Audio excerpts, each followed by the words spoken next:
KFC. To most, it means comfort food. Familiar faces. That golden aroma wafting out from the kitchen. But behind the fryers and fluorescent lights, strange things sometimes happen. Things no one can explain. Things no one wants to believe. These are not urban legends. These are stories collected from real people, delivery drivers, cashiers, and unlucky customers who experienced something terrifying inside the walls of their local KFC. Whether it was a grave mistake, a forgotten face, or something far darker.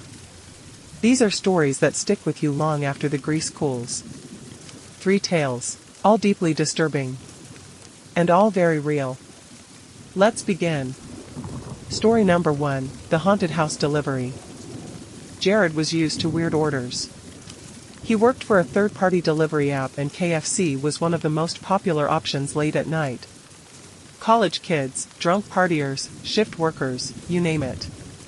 But one Tuesday night at 11:58 p.m., he got a ping that made him pause. The address simply read, 52, Quiet Hollow Road. He squinted at the map. It was way out, past the edge of the delivery range, really, but the app accepted it. The order? A 12-piece bucket, extra gravy, and 5 biscuits. Weirdly, the tip was huge. $60 up front. And under instructions, it read, leave food at the back door. Don't knock, don't speak. Wait in the car until it's taken. Jared was spooked, but the tip was too good. He picked up the food and started driving. 35 minutes later, he arrived at the house. It looked abandoned. The paint was flaking, windows were boarded, and weeds had swallowed the yard. But the porch light flickered faintly. He circled to the back. The back door had no knob, just a hole where one used to be. Jared placed the food down, backed away, and returned to his car. He waited. 5 minutes passed. Nothing. Then, he saw movement. A hand, gnarled and gray, reached out and took the bucket. Slowly. 1 piece at a time. Each movement was deliberate. Painful. No one exited. No voice. Just the hand. Jared started to drive away when he got a second ping. Same address. Same order. But this time, no tip.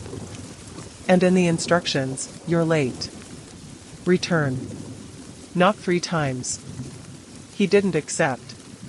But his phone began buzzing, uncontrollably. Over and over. The app reopened itself.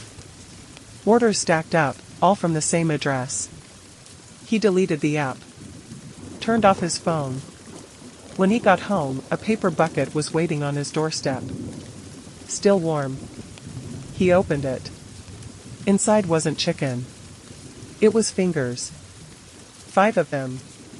One had a plastic delivery ring still on it. His ring. He never drove for KFC again.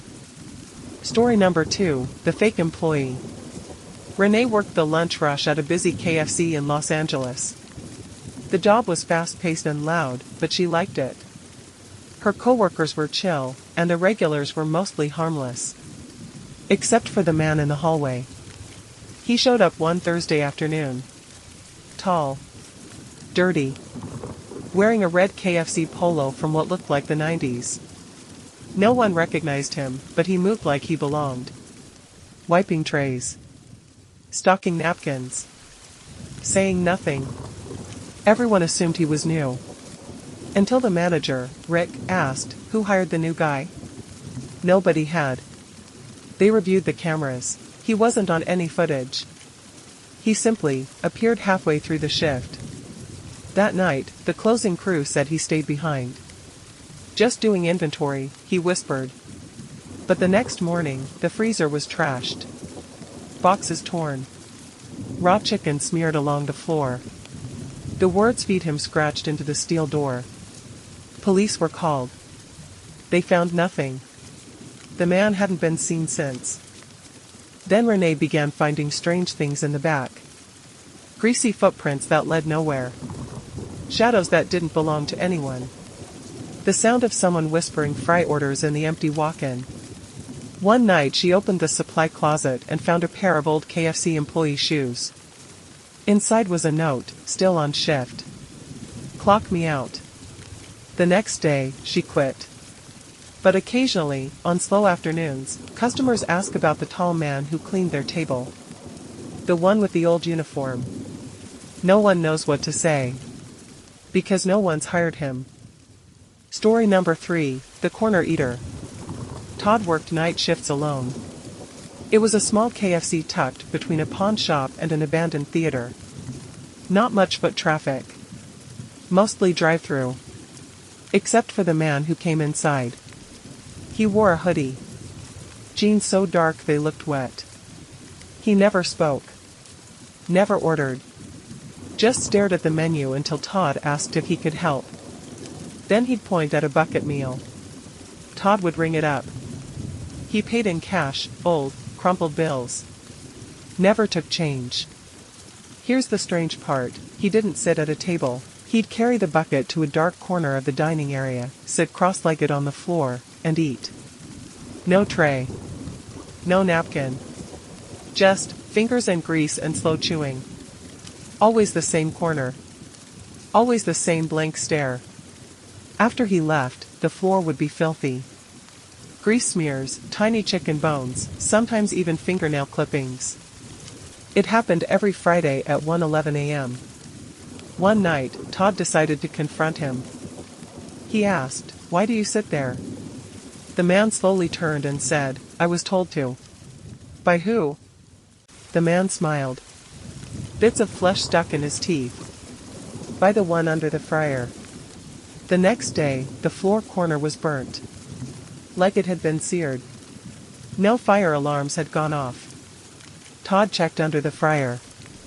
There were bones. Small ones. He never worked another night shift again. But the man still comes. And the corner is always dark. Fried chicken. Comfort food. A childhood memory.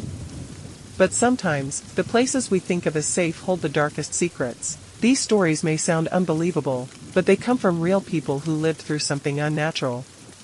Something wrong. So next time you walk into your local KFC, look twice at the man behind the counter. And never, ever take a delivery to Quiet Hollow Road. Sleep tight.